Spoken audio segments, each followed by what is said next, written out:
my compatriots here, I brought charts. Yeah, it's always one.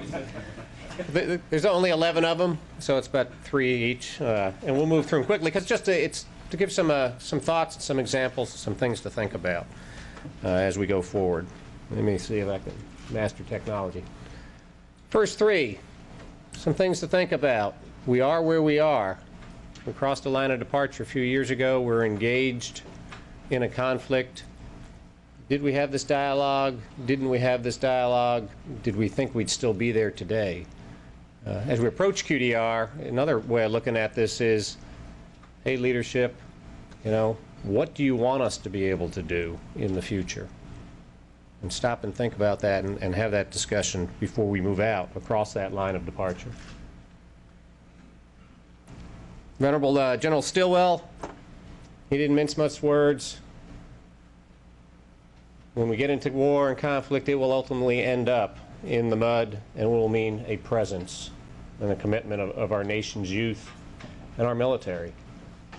And so that's an aspect of it. Forward presence shows resolve to the rest of the world and the nation when we commit forces. And finally, President Eisenhower, what he's really saying here in my mind is there's tension between where we put our investment and our resources. As mentioned, you know, 4% almost to defense, 8 to 9% entitlements. Will that increase in entitlements based on who the new administration is if we truly get a medical program, and will defense go down? Or will defense be sustained or increase? There's always tension inside in the government for resources. The QDR itself, it's inherently a political, not a military process, and that's not bad using political in a bad sense, but it's driven by our civilian leadership. And from our civilian leaders, you know, it conveys the President's agenda. The Secretary of Defense will definitely have a major part in it, and the appointed officials that come in with the administration. And that's really the big key is what will the new administration tell us to do or tell us to think about. And it may not give us, in our mind, what is the best military option, but it'll give us an options for the nation that we'll move forward with. And we say it may alter the strategy that we're currently on, which will then drive us to a reallocation of future resources accordingly. A little look back at the previous QDRs and what they meant, or what came out of them. I think 2001 is very interesting. We really thought we were on the path to bring the Army down by 6 division equivalents.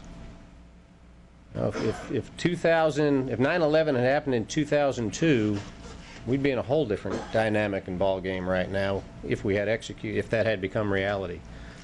And Homeland Defense has been elevated. Whether we are properly executing it or have defined it and support the civil authorities is something we can debate. The journey to the future, and I think we all agree on this one.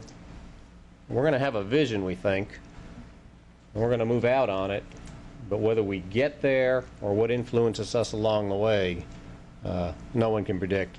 Interesting, last week at AUSA there was a comment made that when Mr. Rumsfeld was going through his confirmation hearings, nobody asked him what he was going to do about Osama bin Laden and the Taliban.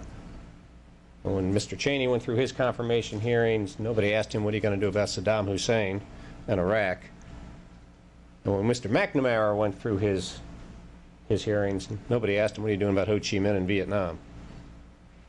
Because the vision of the future at the time didn't capture those things, but those are all major things that have occurred when those gentlemen occupied their office.